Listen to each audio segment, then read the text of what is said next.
Art is art, لو از لو. اور جناب کچھ کہہ رہے ہیں کہ یہ تو ہم نے ایڈلٹس کے لیے بنائی ہے. کل اگر ایک بھائی بہن کو کہے کہ مجھے تم سے محبت، کل کو اگر بیٹا ماں کو کہے، بیٹا باپ کو کہے، باپ بیٹے کو کہے، کوئی چھوٹا بڑے کو کہے آپ کو آسکر ایوارڈ لینے کا اتنا شوق ہے. بسم اللہ الرحمن الرحیم.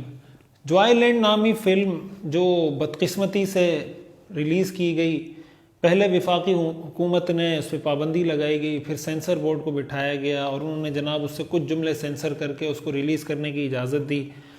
تو اس طرح کے واقعات پے در پے جب ملک کے اندر ہو رہے ہوتے ہیں تو بعض اوقات ڈر لگتا ہے کہ خدا کا عذاب نہ آ جائے. ہم بار بار یہ جو بات کر رہے ہوتے ہیں، واللہ ہمیں سے کوئی دنیا کا مفاد نہیں ہے، ہم کچھ نہیں چاہتے آپ سے، ہم صرف یہ چاہتے ہیں کہ اللہ کے عذاب سے ہم بھی بچ جائیں، اللہ کے عذاب سے آپ بھی بچ جائیں. حضرت لوط علیہ السلام کی قوم نے جب اس بدفعلی کے وہ مرتکب ہوئے تھے اور وہ اس انداز سے اس کو پروموٹ نہیں کر رہے تھے جس طرح پاکستان کے اندر پاکستان کی حکومت 5% سے بھی کم طبقے کی ایما پر اس کو سپورٹ کر رہی ہے، اس کو پروموٹ کر رہی ہے. اللہ تعالیٰ نے 3 عذاب نازل کیے قوم لوط پر. اللہ نے پتھروں کی بارش برسائی ان پر. اللہ تعالیٰ نے چیخ کے ذریعے ایسی چیخ لگوائی ان کے دل پھٹ گئے، ان کے دماغ پھٹ گئے. اللہ تعالیٰ نے ان کی بستی کو اٹھا کے الٹا پٹخ دیا. یہ سب قوم لوط پر یہ عذاب کیوں آیا تھا؟ اس لیے آیا تھا کہ وہ ہومو سیکچولیٹی کے مرض کے اندر مبتلا تھے، ہم جنس پرستی کے مرض میں مبتلا تھے. یہ وہ بیماری ہے، یہ وہ مسئلہ ہے جس پر ہمیں بات کرتے ہوئے شرم آتی ہے. ہمارے بچے یہ سنیں گے وہ کیا کہیں گے؟ ہمارے بچوں کے سامنے یہ چیزیں آئیں گی وہ کیا سوچیں گے؟ اور آپ ذرا اندازہ لگائیے، آج سے 20 سال بعد جو بچہ آج پیدا ہو رہا ہے اور یہ چیزیں معاشرے میں پینیٹریٹ کرنا شروع ہو گئی، پھیلنا شروع ہو گئی، 20 سال کے بعد تو یہ اس کے لیے ایک عام سی بات ہوگی، ایک روٹین کی بات ہوگی. اگر آپ اس کو کہیں گے کہ بھائی ہم جنس پرستی جائز نہیں ہے تو وہ کہے گا یہ تو اس میں ایسا کون سا مسئلہ ہے؟ آرٹ از آرٹ، لو از لو. آپ کچھ بھی کرنا چاہیں آرٹ کے نام پہ، لو کے نام پہ آپ کر سکتے ہیں. اللہ کے عذاب سے ہمیں ڈرنے کی ضرورت ہے. یہ جو جوائے لینڈ فلم بنائی گئی اور اس میں اس شخص کو ہیرو بنا کر پیش کیا گیا ہے جو ہم جنس پرستی کے مرض میں مبتلا ہے، اور اس کے بارے میں اس کے جو اس کے مصنف ہیں سائم صادق صاحب، وہ شاہ زیب خانزادہ کے پروگرام میں کہہ رہے ہیں یہ تو ہماری فیملی سسٹم کو ریپریزنٹ کرتا ہے، ہمارے معاشرے کو ریپریزنٹ کرتا ہے، اور یہ تو ایک ایسی فلم ہے جو آپ فیملی کے ساتھ بیٹھ کے دیکھ سکتے ہیں. اور جناب کچھ کہہ رہے ہیں کہ یہ تو ہم نے ایڈلٹس کے لیے بنائی ہے، آپ ان پہ ٹرسٹ کریں، ان کو چھوڑیں، ان کی مرضی، وہ کیا دیکھنا چاہتے ہیں کیا نہیں دیکھنا چاہتے ہیں.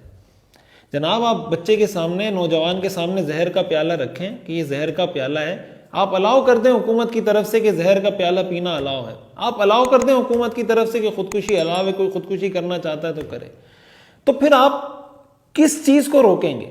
کل کو خدا نہ خواستہ، یہ بات کہتے ہوئے میں شرم بھی آتی ہے، لیکن ہمیں لگتا ہے کہ یہ اس طرح کی فلمیں معاشرے کو اسی طرف لے کر جا رہی ہیں. کل اگر ایک بھائی بہن کو کہے کہ مجھے تم سے محبت ہے اور ان کے آپس میں افیئر ہوتے ہیں، آپ کیا کہہ کر روکیں گے؟ ظاہر ہے کہ جو لبرل طبقہ ہے، جو LGBT کمیونٹی ہے، وہ تو یہی کہیں گے کہ لو از لو، آرٹ از آرٹ. آپ کو کیا تکلیف ہے اس سے؟ کل کو اگر بیٹا ماں کو کہے، بیٹا باپ کو کہے، باپ بیٹے کو کہے، کوئی چھوٹا بڑے کو کہے، کوئی بڑا چھوٹا بڑے کو کہے، کس قانون اور کس پیمانے اور کس معیار کے تحت آپ اس کو روک سکتے ہیں؟ کوئی پیمانہ ہے آپ کے پاس روکنے کے لیے؟ آپ ایسے لوگوں کو ہیرو بنا کے پیش کر رہے ہیں جو ہم جنس پرستی کے مرض میں مبتلا ہیں کہ ایک آدمی اپنی بیوی کا حق ادا نہیں کر سکتا، اس کی بیوی اپنے دیور کے ساتھ تعلقات قائم کر کے اس سے جناب وہ پریگننٹ ہو رہی ہے.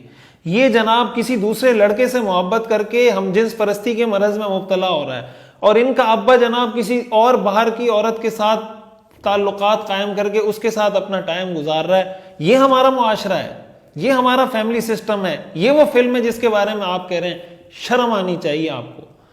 میرا تو یعنی بعض اوقات دل کرتا ہے کہ ایسا کچھ بولا جائے، لیکن ظاہر ہے کہ ہم نے شریعت کے دائرے میں حدود کے اندر رہ کر اپنی بات کرنی ہے. ہم جذبات کی رو میں اس طرح بہہ کر کوئی غلط الفاظ اپنی زبان سے نہیں نکالنا چاہتے، لیکن اتنا میں کہنا چاہتا ہوں کہ اس کی جتنی مذمت کی جائے، جتنا اس کو برا بلا کہا جائے، جتنا اس کو کرٹیسائز کیا جائے، جتنی اس پر تنقید کی جائے وہ کم ہے. ایک طرف آپ قطر کو دیکھیں، چھوٹا سا ملک ہے، ورلڈ کپ کا انعقاد کر رہا ہے، فٹ بال کا میچ ہو رہا ہے، ورلڈ کپ دنیا کا ایک بڑا ایونٹ ہو رہا ہے وہاں پر، انہوں نے اپنی دینی روایات، اپنی کلچر، اپنی ثقافت کے بارے میں بڑا واضح کر دیا کہ بھئی یہاں آپ شراب نہیں پی سکتے، یہاں ننگی عورتیں نہیں پھر سکتی، یہاں پر جناب آپ کو ہم 28 دن کے لیے ہم اپنا دین تبدیل نہیں کر سکتے، ہم اپنا کلچر، اپنی ثقافت، اپنی تہذیب 28 دن کے میچز کے لیے اور مقابلے کے لیے اور ورلڈ کپ کے لیے تبدیل نہیں کر سکتے۔ انہوں نے پوری دنیا سے بڑے بڑے اسکالرز کو بلا کر لوگوں کو دین اسلام کی دعوت دینا شروع کی۔ وہاں پر جناب QR کوڈ لگا کر کہ آپ اس کو سکین کریں، اس پر آپ کو حدیث، قرآن کی آیت، دین کی دعوت ملے گی۔ جگہ جگہ انہوں نے حدیث، قرآن کی آیات لکھ لی، وہاں پر نماز کا وقفہ دیا جا رہا ہے میچ کے دوران، اپنی ثقافت کو پیش کر رہے ہیں، اپنے دین کو پیش کر رہے ہیں، اس پر فخر کا احساس۔ اور ہمارے ہاں ہمیں ایسا اپنے آپ کو ہم شو کر رہے ہیں کہ دنیا کی اگر کوئی رذیل ترین قوم ہے تو وہ مسلمان ہے، اس لیے کہ جو آپ کہیں گے یہ وہ حرکتیں جو انگریز نہیں کر رہے، جو ہم کر رہے ہیں پاکستان کے اندر۔ آپ کو آسکر ایوارڈ لینے کا اتنا شوق ہے تو اللہ کی بنائی ہوئی جہنم کا کوئی ڈر نہیں ہے۔ یہ آسکر ایوارڈ لے کے جب جہنم میں جائیں گے، اللہ اگر قوم لوط پر اس طرح کے عذاب نازل کر سکتا ہے تو کیا آپ پر نہیں کر سکتا، ہم پر نہیں کر سکتا؟ اس کی ہماری ذمہ داری ہے، والدین کی ذمہ داری ہے، اس پر آواز اٹھائیں۔ آپ ٹویٹر پر آواز اٹھا سکتے ہیں، آپ سینما گھروں کے سامنے پیسفل پرامن احتجاج کر سکتے ہیں، آپ حکومت کو متوجہ کر سکتے ہیں۔ اس کے بارے میں سمجھ نہیں آتی کہ یہ ملک کو کس طرف لے کر جانا چاہتے ہیں۔ دنیا کے کچھ فوائد سمیٹنے کے لیے، کچھ ایوارڈز حاصل کرنے کے لیے ہم نے اپنے دین کو پس پش ڈال دیا، اپنے کلچر کو، اپنی ثقافت کو، اپنے بچوں کی تربیت کو۔ سب سے اہم، یہ نوجوان آپ کا مستقبل ہیں۔ کل کو اگر یہ نوجوان اخلاقی برائیوں میں مبتلا ہو جاتے ہیں، ملک کیا ترقی کرے گا؟ ہم پہلے اتنے مسائل میں گھرے ہوئے ہیں، آپ ہمارے معاشی مسائل دیکھ لیں، آپ ہمارے سیاسی مسائل دیکھ لیں، اخلاقی اعتبار سے بھی ہم کوئی بہت ہی اعلیٰ معیارات پر نہیں، لیکن اتنے گرے ہوئے بھی نہیں جتنی گراوٹ کی طرف آپ ہمیں لے کر جا رہے ہیں، خدا کے لیے۔ اور یہ فلم در حقیقت جو قانون بنایا گیا تھا ٹرانسجینڈر ایکٹ کے نام سے، اس کو نارملائز کرنے کے لیے، اس کو ایک عام سی روٹین کی بات شو کرنے کے لیے کہ جب ہر نوجوان اس طرح کی فلمیں دیکھے گا تو جناب وہ تو کہیں گے یہ تو روٹین کی چیز ہے۔ تو بعض اوقات یہ ہوتا ہے کہ جب کوئی چیز بہت ہی ان ایکسیپٹیبل ہوتی ہے نا، اس کو آپ تھوڑا تھوڑا کر کے، کبھی مذاق میں، کبھی فلم بنا کے، کبھی ڈرامہ بنا کے ڈسکس کرنا شروع کرتے ہیں۔ جب وہ چیز نارملائز ہو جاتی ہے، کسی کو اس کی برائی محسوس ہی نہیں ہوتی۔ یہ در حقیقت اس قانون کو ایک عام کرنے کے لیے کہ بھائی یہ تو ایک عام سی چیز ہے، یہ تو روٹین کی چیز ہے۔ انشاءاللہ پاکستانی قوم، پاکستان کے مسلمان کبھی اس چیز کو قبول نہیں کریں گے، اس قانون کو بھی قبول نہیں کریں گے، اس فلم کو بھی قبول نہیں کریں گے۔ میری نوجوانوں سے درخواست ہے کہ خدا کے لیے اگر آپ کو اپنا دین پیارا ہے، اپنی آخرت پیاری ہے، آپ کو جہنم سے بچنے کا کچھ لالچ ہے، جنت میں جانے کا کچھ آپ کو لالچ ہے کہ اللہ ہمیں جنت میں بھیج دے، اگر آپ کو اللہ کے عذاب کا کچھ ڈر ہے، جو اس میں کسی بھی طرح ملوث ہے، خدا کے لیے وہ اس سے توبہ کرے۔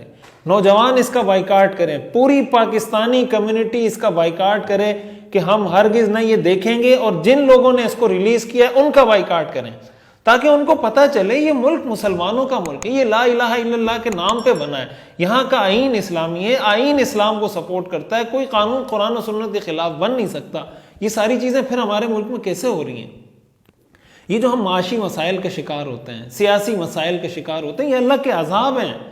یہ جو سیلاب آتے ہیں یہ اللہ کے عذاب ہیں جو ہم پر آ رہے ہوتے ہیں، ہماری انہی حرکتوں کی وجہ سے آ رہے ہوتے ہیں۔ خدا کے لیے اس کے خلاف آپ جو کر سکتے ہیں، آئین اور قانون کے دائرے میں رہتے ہوئے اس کے خلاف آواز اٹھائیں۔ اور بہت سے لوگ کہہ رہے ہوتے ہیں کہ ٹرانسجینڈر سے آپ کو کیا مسئلہ ہے، ٹرانسجینڈر کو اگر حقوق ملے۔ دیکھیں، ٹرانسجینڈر کوئی چیز نہیں ہوتی اسلام میں انٹر سیکس کا تصور ہے، اس کے کیا تفصیلی احکام ہے، میں اس پہ 1 گھنٹے کا پورا سیشن ریکارڈ کروا کے ہمارے چینل پہ موجود ہے، آپ سن لیں۔ یہ ٹرانسجینڈر ایکٹ کے پیچھے کون سی کمیونٹی ہے، اس کو کون سپورٹ کر رہا ہے، اس کو پیسہ کون فراہم کر رہا ہے، آپ تھوڑا سا اسٹڈی کریں گے تو آپ کو پتہ چل جائے گا۔ اللہ کے عذاب سے بچنے کا ایک ہی طریقہ ہے کہ اس معاملے میں ہم اپنا جو کردار ادا کر سکتے ہیں وہ ضرور ادا کریں۔ اللہ تعالی ہمارے حکمرانوں کو ہوش کے ناخن لینے کی توفیق عطا فرمائے تاکہ یہ قوم مزید بھنور میں نہ پھنسے، مزید مشکلات میں نہ پھنسے۔